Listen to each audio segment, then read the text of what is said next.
लोक माझे सांगती भाग पाचवा. नामांतराचं अग्निदिव्य. पुलोतचं सरकार गेलं. आमच्या या काळात दूरगामी परिणाम घडवणारं जे निर्णय आम्ही घेतले त्यातला मराठवाडा विद्यापीठाचं नामांतर हा एक होता. मराठवाडा विद्यापीठ नामांतर हा महाराष्ट्राच्या राजकीय सामाजिक पटलावरच्या संघर्षमयी चर्चेचा एक प्रखर मुद्दा होता. मराठवाडा विद्यापीठाला डॉक्टर बाबासाहेब आंबेडकर यांचं नाव देण्याविषयीची मागणी जुनी होती आणि तसा ठराव मराठवाडा विद्यापीठाच्या सिनेटनं मंजूर करून राज्य सरकारकडे पाठवला होता. हा ठराव आला तेव्हा वसंतदादा पाटील यांचं काँग्रेस आघाडीचं सरकार होतं. ठरावाच्या अनुषंगानं मंत्रिमंडळात चर्चा सुद्धा झाली. नामांतर करावं असा मंत्रिमंडळाचा सूर असला तरी घाईघाईनं निर्णय घेऊ नये, कारण त्याची प्रतिक्रिया येऊ शकते, असं एका गटाचं म्हणणं होतं.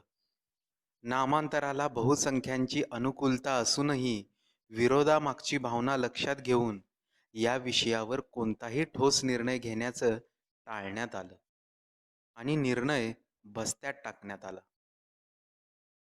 नामांतराच्या विरोधामागे मराठवाड्याच्या इतिहासाची थोडी पार्श्वभूमी होती.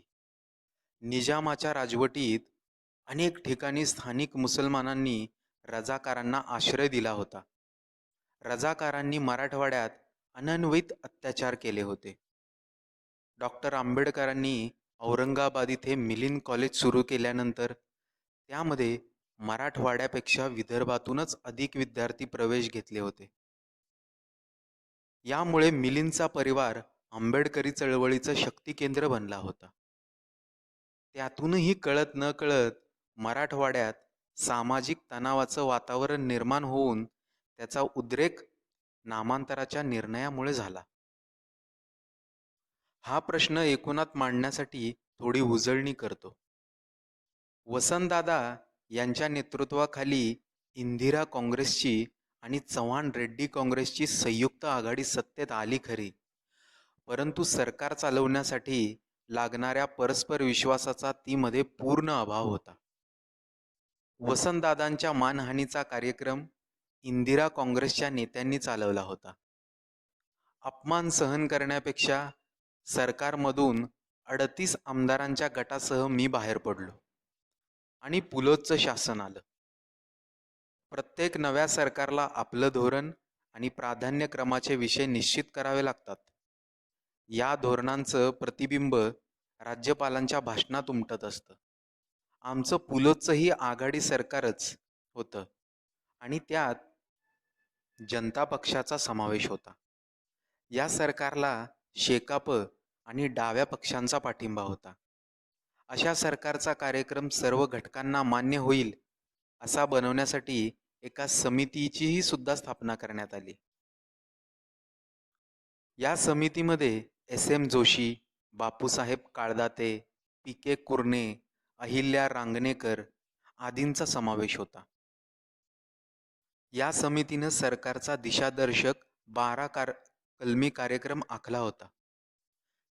यात दुष्काळी भागासाठीचं धोरण निश्चित करणं, मृदा संधारणासाठी, नाला बंडिंगसाठी शेतकऱ्यांनी घेतलेली कर्ज माफ करणं आदी मुद्द्यांचा समावेश होता. शिवाय मराठवाडा विद्यापीठाचं डॉक्टर बाबासाहेब आंबेडकर असं नामांतर करण्याच्या विषयाचाही अंतर्भाव होता. सरकारच्या प्रमुख विषयात नामांतराचा मुद्दा म्हणजे बांधिलकी होती. तो फक्त सरकारच्या कागदपत्राची नोंद राहू नये अशी माझी आणि सहकाऱ्यांची इच्छा होती. मात्र मराठवाड्यात नामांतराचे समर्थक आणि नामांतर विरोधी असे सरळ सरळ दोन तट होते. मराठवाडा विद्यापीठाच्या सिनेटमध्ये ठराव झाला असेल तर विधिमंडळातही हा ठराव करून त्याला मान्यता देण्याचा आमचा निर्धार होता. या संदर्भात मी विधिमंडळातल्या सरकारमधल्या घटक पक्षांच्या प्रमुख नेत्यांची बैठक बोलवली. बैठकीत नामांतराच्या ठरावावर विस्तृत चर्चा होऊन तो झालाच पाहिजे अशी निर्वाणीची भाषा मांडली गेली. विशेषतः एस.एम. जोशी यात सर्वाधिक आग्रही होते. बैठक संपल्यानंतर मराठवाड्यातले मंत्री सुंदरराव सोळंके माझ्याकडे आले. त्यांनी सांगितलं, मी बैठकीत बोललो नाही, पण आपण नामांतराचा ठराव घाईघाईत रेटला तर त्याची तीव्र प्रतिक्रिया मराठवाड्यात उमटेल. नामांतराला त्यांचा विरोध नव्हता, पण मराठवाड्यातल्या सामाजिक वातावरणाबाबतचं त्यांचं ते प्रांजळ मत होतं. बैठकीतली सगळ्यांची अनुकूलता पाहून विधानसभेत नामांतराचा ठराव मीच मांडला. या ठरावावर विस्तारानं आणि प्रगल्भतेनं चर्चा झाली. सभागृहाच्या चर्चेतही कोणीच ठरावाच्या विरोधात सूर काढला नाही. मंत्रिमंडळाच्या बैठकीत आम्ही ठरावाला अंतिम मान्यता देण्यासाठी बसलो. मराठवाड्यात नामांतराबाबत हिंसक प्रतिक्रिया उमटल्याच्या बातम्या येऊन थडकल्या. दलितांची घरं जाळण्याच्या, त्यांना मारहाण करण्याच्या घटना घडल्या. पोचीराम कांबळे या दलित तरुणाची तर हत्या झाली. नामांतराच्या चळवळीच्या काळात आणि नामांतरानंतर एकूण 27 जण मृत्युमुखी पडले. पोचीराम कांबळे हा त्यातलाच एक मातंग समाजाचा तरुण. तो त्याच्या गावचा उपसरपंच होता. 27 जुलै 1978 रोजी नामांतराचा ठराव संमत झाल्यानंतर गावागावातल्या दलित समाजानं दिवाळी साजरी केली.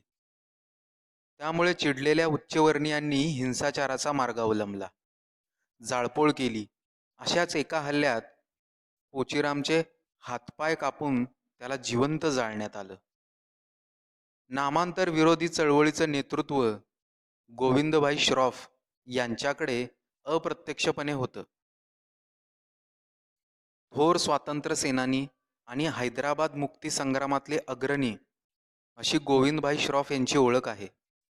हैदराबाद मुक्ती संग्रामात निजाम आणि रजाकारांच्या अत्याचाराविरोधात स्टेट काँग्रेसतर्फे सशस्त्र कृती समिती स्थापण्यात श्रॉफ यांचा मोठा वाटा होता.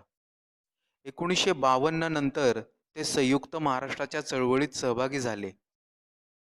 मराठवाडाकार अनंत भालेराव हेही अस्वस्थ होते, पण त्यांचा विरोध टोकाचा नव्हता.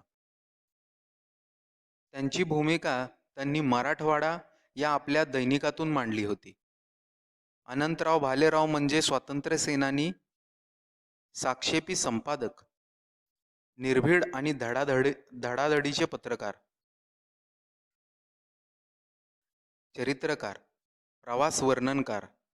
नामांतराच्या विरोधात उद्रेक झाल्यानंतर मराठवाड्यात सामोपचाराची भूमिका घेणारे बापूसाहेब काळदाते, कवी बापूराव जगताप, जवाहर राठोड, फमू शिंदे तसेच काही मोजके लोक होते. बाकी आमचे सारे सहकारी मित्र नामांतराविरोधात शड्डू ठोकून उभे होते. कोल्हापूरच्या विद्यापीठाला छत्रपती शिवाजी महाराजांचं, तर राहुरी कृषी विद्यापीठाला महात्मा ज्योतिबा फुले यांचं नाव दिलं गेलं होतं. ही नावं देण्याला विरोध सोडाच, किंबहुना स्वागतच झालं होतं. या पार्श्वभूमीवर मराठवाडा विद्यापीठाला डॉक्टर बाबासाहेब आंबेडकर यांचं नाव देण्यावरून होणारा विरोध हा अनाठायी होता. आणि विरोध आहे म्हणून नामांतर अनिर्णित ठेवणं महाराष्ट्राच्या पुरोगामी प्रतिमेला शोभा देणार नाही, अशी माझी भावना होती. हे अंमलात आणायचंच. या चांगल्या निग्रहापायी दुर्दैवानं मराठवाडा पेटला. तिथल्या नामांतर विरोधी जनतेचा रोष विशेषतः माझ्यावर आणि SM जोशी यांच्यावर होता. त्यावेळी माझ्या मंत्रिमंडळात मराठवाड्यातून शंकरराव चव्हाण, परभणीचे सखाराम नखाते आणि सुंदरराव सोळंके हे होते. शंकरराव चव्हाण आणि SM जोशी यांचाही चांगलाच स्नेह, किंबहुना शंकररावांचा मंत्रिमंडळात समावेश करावा हा आग्रह SM यांनी धरला होता. नामांतराचा ठराव करण्यापूर्वी मराठवाड्यातले ज्येष्ठ नेते असल्याकारणानं शंकररावांना विश्वासात घेऊन SM आणि मी मिळून त्यांच्याशी चर्चा केली होती. शंकररावांचीही नामांतराला पाठिंबा होता. मात्र प्रत्यक्षात निर्णय झाल्यावर शंकरराव त्याबाबत नाखुश आहेत असं माझ्या निदर्शनास आलं. ते त्यांच्या कृतीतूनही दिसलंच. मराठवाड्यात दंगली उसळल्यावर तिथल्या जनतेशी संवाद साधण्यासाठी SM आणि मी दोघंही मराठवाड्यात गेलो. आमच्या या दौऱ्यात सहभागी होण्याचं शंकरराव चव्हाण यांनी काही ना काही कारण देऊन टाळलं. दुसरं म्हणजे सत्ता गेलेली असल्यानं नाराज आणि अस्वस्थ असलेल्या मराठवाड्यातल्या काँग्रेसच्या नेत्यांनी मराठवाडा धगधगता राहील याची काळजी घेतली. मराठवाडा नामांतराला विरोध असणाऱ्यातही दोन प्रवाह होते. एका प्रवाहापुढे नामांतर व्हावं, परंतु गावागावात नामांतराला विरोध करणारा जो तरुण वर्ग उभा राहिला आहे, त्याला सामोरं कसं जायचं हा प्रश्न पडला. तर दुसऱ्या वर्गाला सगळे प्रयोग मराठवाड्यातच का असं डाचत होतं. त्यावेळी माझ्याच कारकिर्दीत मराठवाडा विद्यापीठाच्या कुलगुरूपदी डॉक्टर शंकरराव खरातांची नियुक्ती करण्यात आली. आपल्या तराळ अंतराळ या आत्मकथानं त्यांनी दलित आणि मराठी साहित्यात मोलाची भर घातली होती. परंतु दलित व्यक्तीची कुलगुरूपदी निवड मराठवाड्यातच का, पुणे विद्यापीठात का नाही, असा मराठवाड्यातील एका वर्गाचा सवाल होता. शंकरराव खरातांच्या साहित्यिक योगदानाकडे डोळेझाक करून ही मंडळी आपलं म्हणणं मांडित होती. राजकीय पातळीवर काँग्रेसचं नेतृत्व असणाऱ्या बाळासाहेब पवार यांची नामांतराविरोधी आंदोलनाला मोठी फूस होती, हे आमच्या लक्षात आलं होतं. पण आम्ही साऱ्यांनी नामांतर विरोधी आंदोलनाला सामोरं गेलो आणि त्यांना आपली भूमिका समजावून दिली पाहिजे असं मंत्रिमंडळाच्या बैठकीत मी मांडलं. याला फारसा पाठिंबा मराठवाड्यातल्या नेतृत्वानं दिला नाही. शंकरराव चव्हाण यांनी नामांतराला आपला पाठिंबा असल्याचं समज होणार नाही याची काळजी घेतली होती. गावागावात नामांतराविरोधी तरुणांच्या दबावापुढे जिल्हा तालुका पातळीवरच्या नेतृत्वानंही नांगे टाकली होती. नामांतर होऊ नये या भूमिकेला आमचा पाठिंबा आहे अशी पत्र घेऊन ते तरुण जिल्हा तालुका नेत्यांकडे जाऊन त्यावर त्यांच्या स्वाक्षऱ्या घेत. हे नेतेही म्हणत, काय करणार, पोरांची डोकी तापली आहेत. दुसरं असं झालं की प्रत्येक वाडी वस्तींवरच्या दलित समाजाला सुरक्षा पुरवणं अशक्य होतं. नामांतरामुळे त्यांना जीवावर उदार व्हावं लागू नये म्हणून आणि तरुण वर्गाची नाराजी करण्यात अपयश आल्यानं आम्ही अखेर नामांतराचा निर्णय स्थगित केला. नामांतराच्या विरोधातला उद्रेक लोकांना प्रत्यक्ष भेटल्यानंतरही शमला नव्हता. नामांतराचा निर्णय स्थगित होताच मराठवाड्यात परिस्थिती पूर्वपदावर आली. हा निर्णय प्रत्यक्ष लोकमानस जाणून न घेता सर्वस्वी आमदार आणि लोकप्रतिनिधींच्या मतावर विसंबून घेतल्यामुळे त्यावर दंगलींच्या रूपात प्रतिक्रिया उमटेल याचा मला पूर्व अंदाज आला नाही. मराठवाड्यातलं दुहीचं वातावरण कायम राहणं हिताचं नाही, हे लक्षात घेऊन नंतरच्या काळात मी त्या भागात सर्वाधिक लक्ष केंद्रित केलं.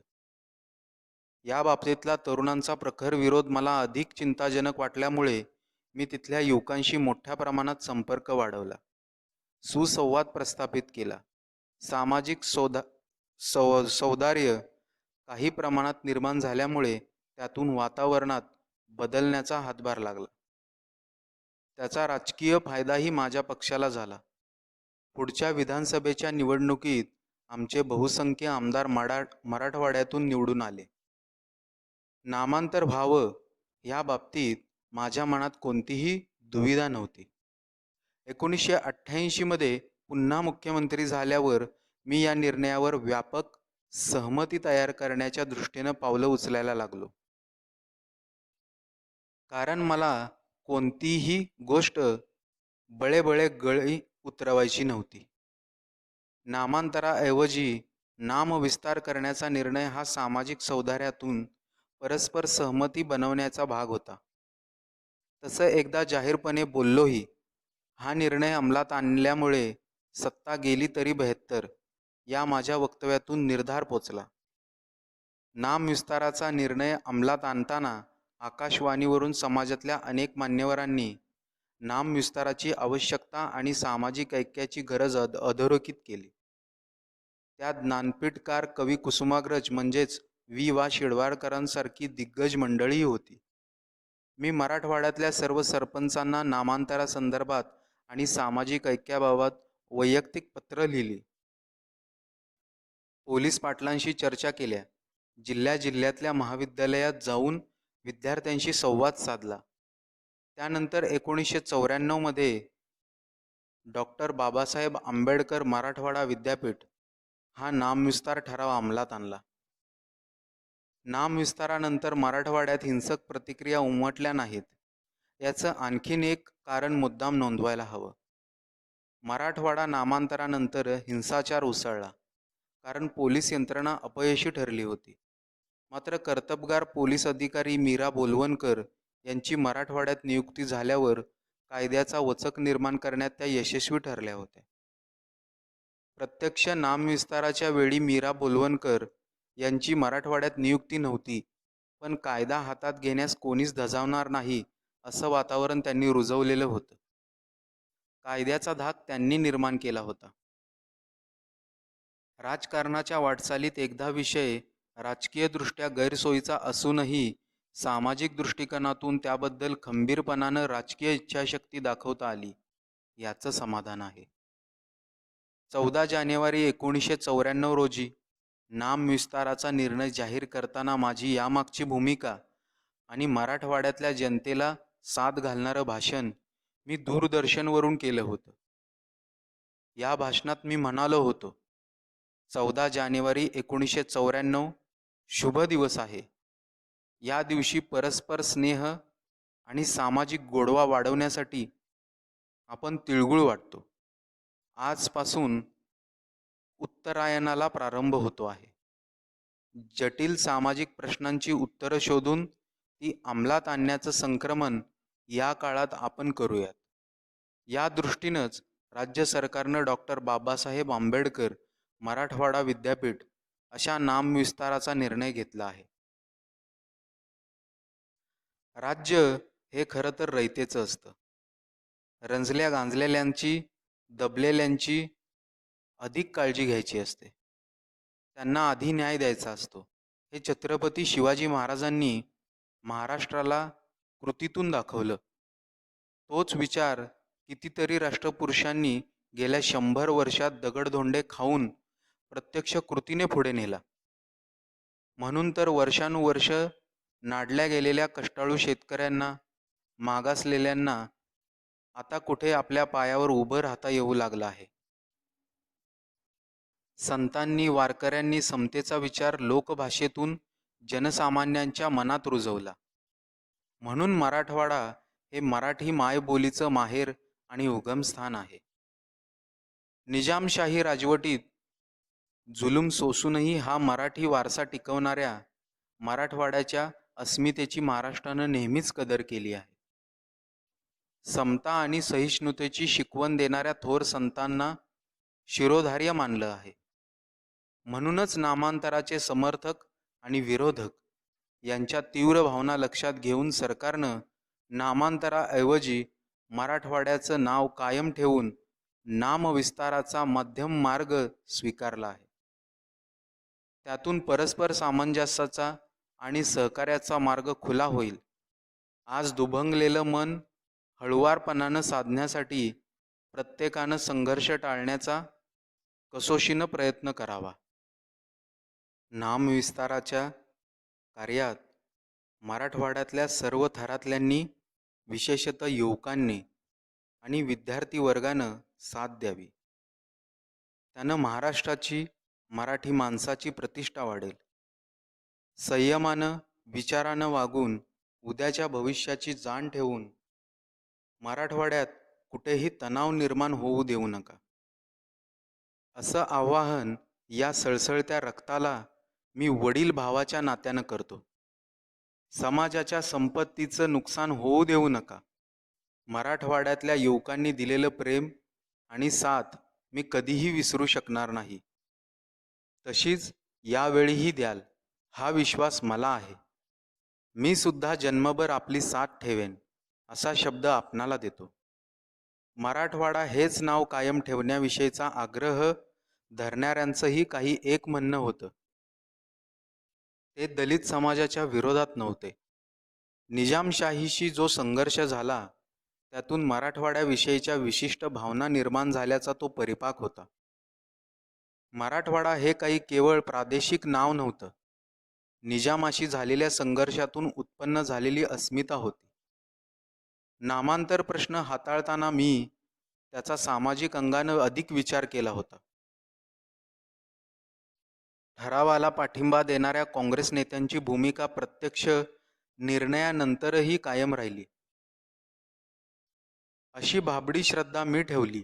त्यांना पूर्ण विश्वासात घ्यायला मी कमी पडलो असंही म्हणता येईल. पुलोदचं सरकार मी स्थापन केल्याचा राग मनात असलेला एक वर्ग काँग्रेसमध्ये होता. या वर्गानं नामांतरापायी मराठवाडा पेटल्यामुळं मला घेरण्याची संधी साधली. या आंदोलनात आगीत तेल ओतण्याचं काम काँग्रेसमधल्या एका गटानं केलं. नामांतराच्या बाजूनं असणाऱ्यांनी तो प्रत्यक्ष अंमलात आणण्यासाठीचं आवश्यक पाठबळ पुरवलं नाही. नामांतराचा प्रश्न हा निव्वळ दलित समाजाच्या अस्मितेचा नाही, तर सर्व समाजाच्या जाणीव जागृतीचा आहे. उघडपणे मत मांडून प्रत्यक्ष उभे राहणाऱ्या बापूराव जगताप, फमू शिंदे यांच्या धैर्याचा आवर्जून उल्लेख करायला हवा. डॉक्टर आंबेडकरांच्या नावाचा आग्रह दलितेतर समाजातल्या नेत्यांनी धरणं हे अधिक आवश्यक होतं. 1978च्या नामांतराविरोधी चळवळीत काँग्रेसमधल्या एका गटाचा, गोविंदभाई श्रॉफ यांच्या समाजवादी चळवळीतल्या गटाचा आणि मराठा समाजातल्या तरुणांचा सहभाग होता. 1978च्या नामांतर विरोधी चळवळीच्या वेळी मराठवाड्यात शिवसेनेला काहीही स्थान नव्हतं आणि तिची काही भूमिकाही नव्हती. 1994 मध्ये नामविस्ताराच्या वेळी मात्र मराठवाड्यात शिवसेनेचं अस्तित्व होतं. मी स्वतः बाळासाहेब ठाकरे यांच्याशी चर्चा केली होती आणि त्यांनी विरोध केला नव्हता. अनंतराव भालेराव यांचं मराठवाडा हे वृत्तपत्र दलितांच्या प्रश्नांना वाचा फोडण्यात अग्रभागी होतं. त्यांना दलित समाजाविषयी सहानुभूती होती. त्यामुळे नामांतराच्या प्रश्नी भूमिका घेताना अनंतराव भालेराव यांची थोडीशी अडचण झाली. हीच परिस्थिती बहुतेक समाजवादी नेत्यांची होती. गोविंदभाई श्रॉफ यांचं मराठवाड्यात नैतिक वजनही होतं. त्यांच्या नेतृत्वाखाली मराठवाडा विकास परिषद स्थापन करण्यात आली होती. या परिषदेत गोविंदभाईंच्या खांद्याला खांदा लावून समाजवादी नेते काम करत होते. गोविंदभाई हे काही दलितांचे विरोधक अशी ओळख किंवा वर्तन असलेले नेते नव्हते. त्यामुळे समाजवादी विचारांच्या मंडळींची अधिक कोंडी झाली.